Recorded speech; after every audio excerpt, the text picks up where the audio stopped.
Hello, welcome to my channel, or welcome back if you've been here before. My name is Beth Ann, and I'm going to be slowly catching up for a little while now on things I read over the past few months and haven't talked about on BookTube yet. So, first up in one of these catch-up videos, I'm talking about my BookTube Prize reading and ranking for the quarterfinals, which ended almost a month ago now at the end of May. And I was judging in one of the nonfiction groups, and I forget what letter it was of the nonfiction group.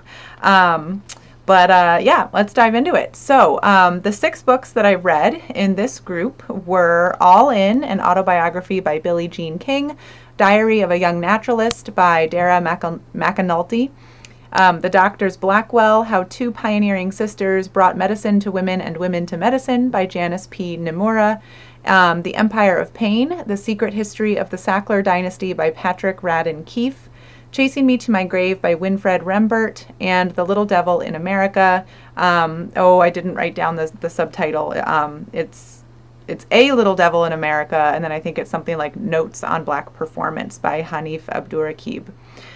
So overall, this was an amazing group of books to read. I really enjoyed reading all of them. Several of them were things that I never would have prioritized reading on my own, although I did think they were interesting going into them, but wouldn't have, hit the top of my priority list. So I'm really thankful for the BookTube Prize that is making me read new releases and relatively new releases, and is making me read books that normally wouldn't rise to the top of my reading list. So yeah, this was a very solid group of 6. But the top one, really no contest for me, was Chasing Me to My Grave by Winfred Rembert. And that was an autobiography. It was told, I believe, verbally to someone else whose name I didn't write down, who actually, turned it into a book, but I think did very little editing. I think the voice that we get is Winfred Rembert's voice. And I just really loved the style. There was just subtlety to it. There was just that feeling of being in a room, someone sitting across from you in a chair and just telling you their life story. So it felt very intimate in that way, which I really appreciated. And Winfred Rembert, just to back up a little bit, is a fairly famous artist who became famous towards the end of his life, but the autobiography is focused mostly on talking about the first few decades of his life growing up in Jim Crow South, particularly in rural Georgia in the United States. He was born, and I'm forgetting the year, but I think it was 1945. It was right around the time that my own father was born in neighboring Alabama. And so as I was reading about the experience of Winfred Rembert as a young black kid and then a black adolescent and young adult, I was thinking in my head about the stories that I'd heard from my dad growing up in small town northern Alabama at pretty much the exact same time. So Rembert's story, he just told it so beautifully, starkly, just matter of fact, to the point, clear, and it was just gut-wrenching and really impactful. And then why he has a platform enough that someone thought he should publish his autobiography is because as part of his way of dealing with the trauma of growing up in the Jim Crow South, he turned to art, and he started doing it early on, actually in prison and in on the chain gangs. He actually learned the tools that he then put to use in his artwork. So his artwork is tooled leather that he would then paint. So I was reading the Kindle version, unfortunately, which was what I had access to, and a lot of Rembert's pieces are reproduced in the Kindle version, but only in black and white. And so I did think they were beautiful, even just presented in black and white, but when I was done reading the book, I finally went online and looked for color versions of some of his paintings, and they are just vibrant and full of life in a way that wasn't really captured in the Kindle printings of them. So highly recommend doing that, and I will try to include a link down below that has a website where you can see some of his paintings. And I would love in real life to try to find a gallery that has some on display and go see them in real life, because I think it would be a really moving experience. So highly recommend Winfred Rembert, Chasing Me to My Grave. Cannot recommend it highly enough. It absolutely blew me away. So then number 2 of these readings was A Little Devil in America, Notes on Black Performance by Hanif Abdurraqib. And this book was really interesting in terms of its structure. So we got at various points some very short pieces, very short chapters that were really sort of memoir, but very stream of consciousness memoir of Abdurraqib thinking about his own childhood in the U.S. As a Black American, and the ways in which music was particularly poignant or particularly pivotal at certain moments in his life. And so those chapters were used strategically throughout the book to set the stage for the next theme that he was going to be talking about in terms of Black performance. And then much of the rest of the book, interspersed between those sort of memoir snippets, felt, like a bit of a mix of history, a bit of social analysis, still quite a bit of personal impact. And he just went through so many different artists and so many different types of performance, whether it was musical, theatrical, just all over the place. And so it was just a great sort of survey of especially 20th century Black performers and the impact that they've had on all of American culture, but especially on Black culture. So I felt like I learned a lot, and it was just beautifully and evocatively written. So those were both 5-star books, and then I think now we're moving into, well, now I can't remember what ratings I gave if you're a ratings person, but the next 2 books are still excellent, but like slightly lower than those first 2. So number 3 was All In, an autobiography by Billie Jean King, the tennis superstar who was most active in the 60s and 70s into the 80s, and is a feminist icon. And I had always heard just, briefly off the cuff about Billie Jean King, the feminist icon. But I grew up post Title IX, the legislation in the U.S. that protects women's rights to equal education and equal sports and all kinds of things. And so it didn't impact me. And so I learned a lot from this book about the role that Billie Jean King played. She was so pivotal in getting that legislation passed, but just in general advocating for women to have lives and professions outside the home and making that possible, and really paving the way in a lot of ways. So I really, really enjoyed that. And just hearing her story, she's also a lesbian, and so hearing about that, about being so closeted, being someone with a big public platform who was outed by others, just heartbreaking, and also just a beautiful story. The reason that I didn't give this quite all of my love was just because I felt like the first 2/3 of the book were really wonderful and really beautifully written, and then the last third, she talks a lot about her activism after she retired from being an active tennis player, and it's all really important work, but it sort of started to feel more like a list of just things that she's been involved in and awards that she's won, and so it was still important to read, but the creative or literary aspect of telling her story sort of fell apart in that last third and made it a bit harder to get through. Okay, and then number 4 for me was Diary of a Young Naturalist by Dara McAnulty. I stumble over that every time for some reason.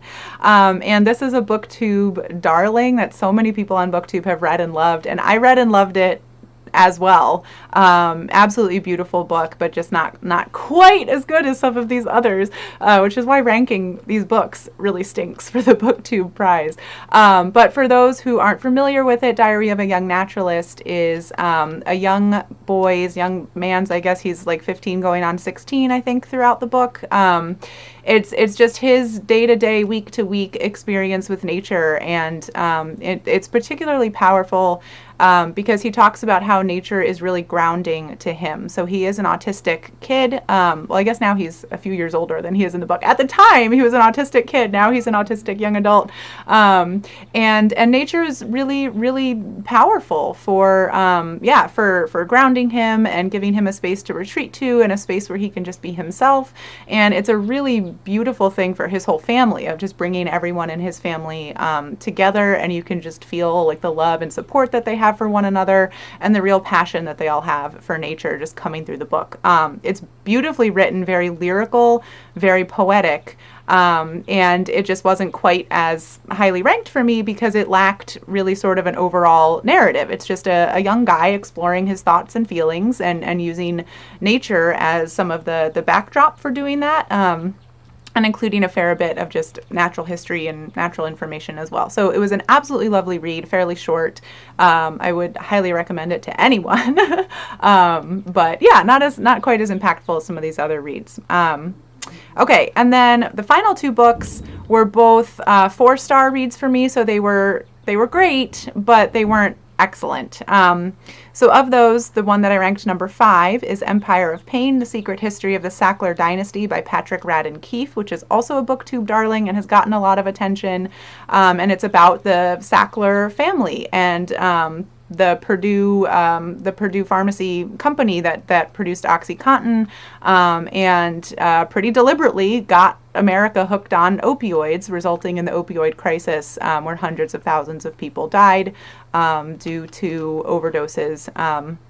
And the book was alarming and eye-opening for really laying bare how deliberate it was, and how money drove everything, and how overt the company was in really pushing people into bad practices of overprescribing these drugs. So it was really important. There were a couple things that just sort of bugged me about it. So the biggest one of those is that many chapters would open talking about some person who we had never heard of before that chapter, which is a pretty common journalistic technique. And this book was written by a journalist, and it draws you into the story, or like, who's this random person, and they have a problem and they're trying to fight to correct it. And so in this case, it was people who'd suffered from addiction, talking about that. So it gave a very personal tone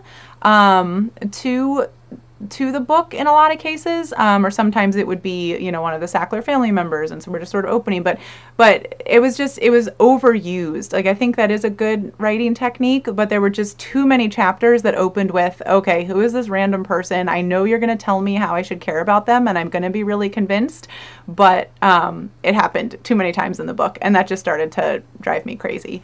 And then I think the book could have used a little bit more editing, so there were definitely places where he started to get a little bit repetitive, and he was circling back too much to points that he'd already made. It was a pretty long book, and so yeah, some editing, some tightening of it could have really cleaned it up and made it made it a bit more of an enjoyable read. But it was still very well done, and I'm glad I read it. Okay, and then number 6, The Doctors Blackwell, How Two Pioneering Sisters Brought Medicine to Women and Women to Medicine by Janice P. Nimura. And this one also, excellent, but just didn't quite cut it in terms of my personal enjoyment. This was a really great story about two sisters who became doctors at a time in the U.S. when women were completely excluded from the profession. And of course, now I'm blanking about exactly when it was. It was in the 19th century, and I just don't remember if it was early 19th or later 19th. So my apologies. But anyway, it was unheard of for women to practice medicine. And so the older Blackwell Elizabeth was the first woman, I think, in the U.S. who got a medical degree. And so the book is about their personal history in becoming doctors, and then everything that they fought for and worked toward and achieved in becoming practiced and respected doctors, opening clinics for women, and just really revolutionizing the practice of medicine and the delivery of medicine to vulnerable populations, which is really huge for that time frame. In terms of why this got to be number 6 for me, it's a little unfair, but it's just they weren't likable, which is just a terrible thing. But a fair amount of time was spent on how like the Women's Rights Convention was happening at the same time as they were alive, and like increasing okay, so we're definitely talking about late 19th century into the early 20th century. But yeah, so all of these other social movements, and they were not on board with that. And I know that's just like a very stupid sort of modern critique to just be like, you were a woman at the forefront of your field pushing barriers. Why were you not supportive of women's rights in other arenas? Like, come on. But that did affect my enjoyment of the book. I just got pretty annoyed by reading over and over again about how these two pioneering women failed to support women's rights in some really, really big ways. So that drove me crazy. Yeah, still an excellent book. Again, 4 stars, like excellent. But I couldn't quite look past that, which is not fair. And then there was something about the overall style of the writing where it was just a little bit drier and set against the other 5 books in this category, which were all very emotional, very evocative. In terms of the writing style, this book just read more like a history book. And it was a good history book. But it just didn't come off as well compared to some of the memoir choices that were in this group of 6, which is just a personal choice. I get sucked into the emotion of a memoir or an autobiography. So that is sort of a personal bias. So that is my ranking, and now I'm just gonna wrap this up. Has anybody watching this video read any of these books? What did you think? I'm sure there are people who did not like these books as much as I have liked them. I tend to get overexcited about books, so I'd love to hear your thoughts if you have them about these books. And I'm continuing with the BookTube Prize, so I'm currently reading my books for the semifinals, which ends at the end of July, and I will be very excited to report back on those in early August. So thanks for sticking around, and I'll see you all in the next video. Bye.